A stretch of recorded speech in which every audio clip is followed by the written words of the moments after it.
Hello दोस्तों, आज हम एक बड़े ही इंटरेस्टिंग मूवी के साथ हाजिर हैं। इस मूवी का नाम है द 47 रोनिन।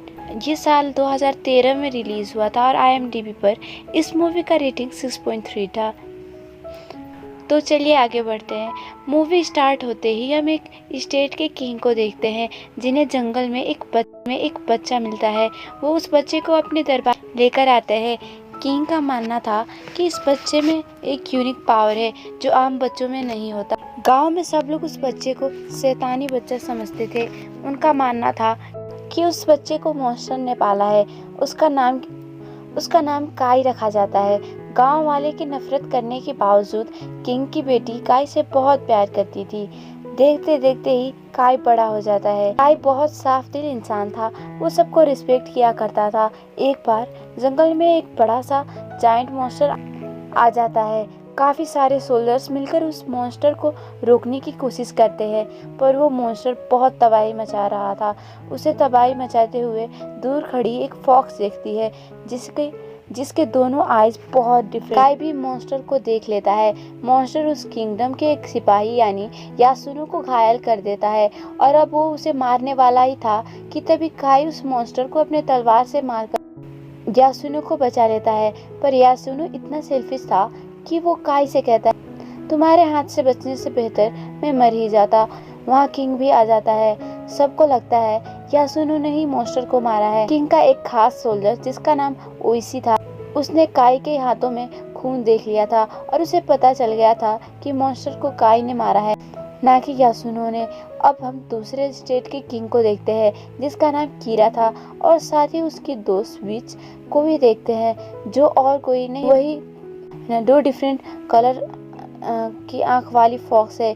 ये दोनों मिलकर काई के किंगडम पे राज करने का प्लान बना रहे होते हैं। जल्द ही एक फेस्टिवल आने वाला था जिसमें सभी किंगडम्स के लोग एक जगह पर आने वाले थे। ये मौका कीरा के लिए बहुत अच्छा था कि वो काई के किंगडम पे हमला कर सके।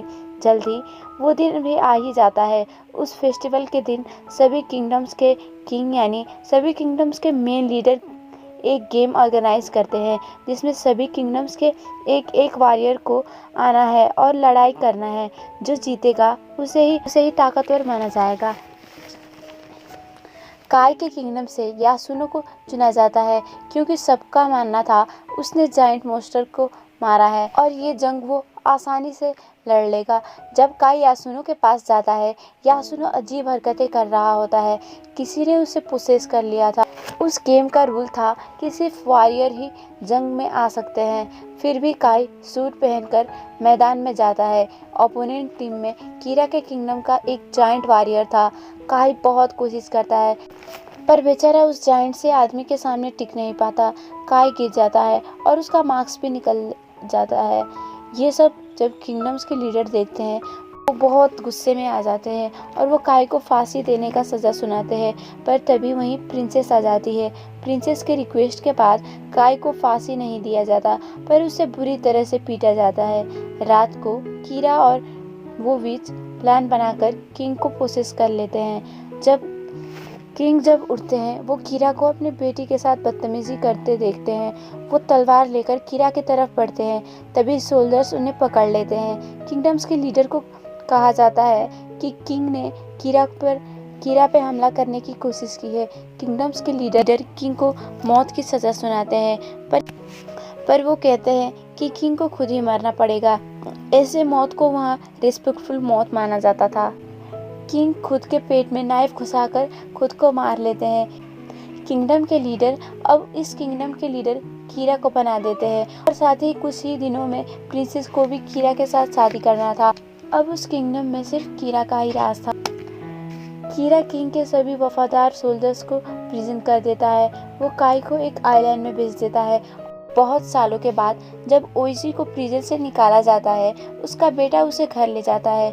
ओइसी बदले के आग में जल रहा होता है। उसका सिर्फ एक ही मिशन था कि वो कीरा को मारकर बदला लेगा। ओइसी अपने बेटे से बाकी सारे अपने सोल्जर्स को बुलवाता है और ये लोग उस आइलैंड पर जाते हैं काई को लेने के लिए। वहाँ पर लड़ाई हो रहा था एक जायंट आदमी और काई के बीच।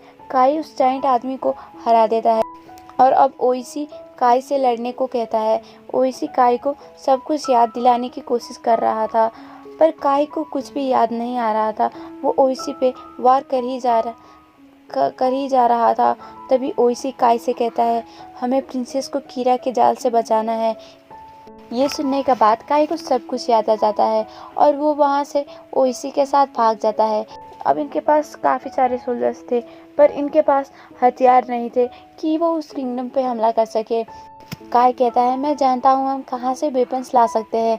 हमें उन मॉन्स्टर्स के पास जाना होगा, पर वहाँ हमें एक टेस्ट पास करना पड़ेगा, तभी वो लोग हमें वेपन्स देंगे। ये सभी लोग एक जंगल से गुजरते हैं जो बहुत भूतिया था। मॉन्स्टर्स के कबीले पर पहुंचने के बाद काई अपने साथ ओइसी को ही सिर्फ अंदर ले जाता है और कुछ आगे बढ़ने पर वो ओइसी को भी वहीं ठहरने को कहता है और आगे जाने से पहले वो ओइसी से कहता है, चाहे कुछ भी हो जाए या कोई भी मुसीबत आ जाए, तुम हथियार मत निकालना। काई मॉन्स्टर के सरदार के पास जाता है और कहता है, मुझे वेपन्स है ना। मॉन्स्टर के पास ही एक बड़ा सा तलवार होता है। वो कहता है, आओ ले जाओ। मॉन्स्टर और काई दोनों स्पीड में तलवार की तरफ बढ़ते हैं। आखिर काई उस तलवार को पहले पकड़ ही लेता है। अगली तरफ यासुनो, जो कि बाहर और लोगों के साथ खड़ा था, वो कहता है, अभी तक काई बाहर नहीं आया। शायद उन मॉन्स्टर्स ने उस पर हमला कर दिया हो। मैं उन मॉन्स्टर्स पे बिलीव नहीं कर सकता और साथ ही मैं ज़्यादा इंतज़ार भी नहीं कर सकता। वो सबको लेकर अंदर आ जाता है और ओइसी उसे कहता है, तुम्हें तो मना किया गया था, फिर तुम क्यों आए। तभी वहाँ कुछ मॉन्स्टर आ जाते हैं और यासुनो भी अपना तलवार निकाल लेता है। वो लोग मॉन्स्टर्स से लड़ाई करने लगते हैं। कोई अजीब सी आवाज़ ओइसी के आगे पीछे गूंज रहा था, तुम अपने दोस्तों को नहीं बचाओगे, अपने तलवार को निकालो और वार करो। पर ओइसी ऐसा नहीं कहता क्योंकि काई ने उसे वेपन्स निकालने से मना किया था। ओइसी के तलवार ना निकालने पर सब कुछ नॉर्मल हो जाता है, यानी ये एक टेस्ट था। असल में यासुनो और बाकी लोग अंदर आए ही नहीं थे। ओइसी को तलवार निकालने के लिए मजबूर करने के लिए ये सब किया गया था। आखिर इन्होंने ये टेस्ट पास कर लिया था, इन्हें वेपन्स मिल जाते हैं और अब ये लोग अब 47 रोनिन होते हैं। रोनिन उन लोगों को कहा जाता है जो किंग्स की नाफरमानी करते हैं। किंगडम में कीरा और प्रिंसेस की शादी का तैयारी किया जा रहा होता है। ये लोग वहाँ डायरेक्ट तो नहीं जा सकते थे, इसीलिए ये लोग भेष बदल कर दरबार में घुस जाते हैं। ये सब लोग मिलकर धीरे धीरे कीरा के सभी सोल्जर्स को मारने लगते हैं। ओइसी का मास्क अचानक से गिर जाता है और ये सब कीरा देख लेता है। यहाँ अब धमाकेदार लड़ाई होने लगता है। सभी सोल्जर्स झुंड के साथ लड़ रहे थे।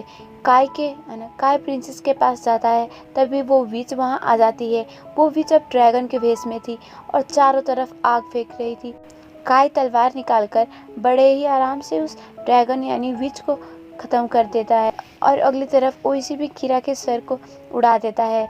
ये सब कीरा से बदला तो ले चुके थे, पर इन्होंने ये सब किंगडम के लीडर के खिलाफ किया था, इसीलिए किंग सबको मौत की सज़ा सुनाते हैं। सब ने अपने किंग को इंसाफ दिलाने के लिए ये सब किया था, इसीलिए इन्हें रिस्पेक्टफुल मौत दिया जाता है, यानी सबको खुद ही मरना था। सभी ऐसा ही करते हैं, पर मरने से पहले किंग ओइसी के बेटे को बुलवा लेता है ताकि ओइसी के खानदान में कोई तो बच सके। सब लोग खुद को मार लेते हैं। प्रिंसेस बहुत दुखी होती है, पर प्रिंसेस उसके बाद कभी भी शादी नहीं करती। इसी सीन पर मूवी एंड कर जाती है। वीडियो पसंद आया हो तो लाइक शेयर कमेंट करना मत भूलिएगा और साथ ही ऐसे ही मूवी एक्सप्लेनेशन वीडियो के लिए हमारे चैनल एक्सप्लेनेशन कॉल को सब्सक्राइब कर दीजिएगा। Thanks for watching.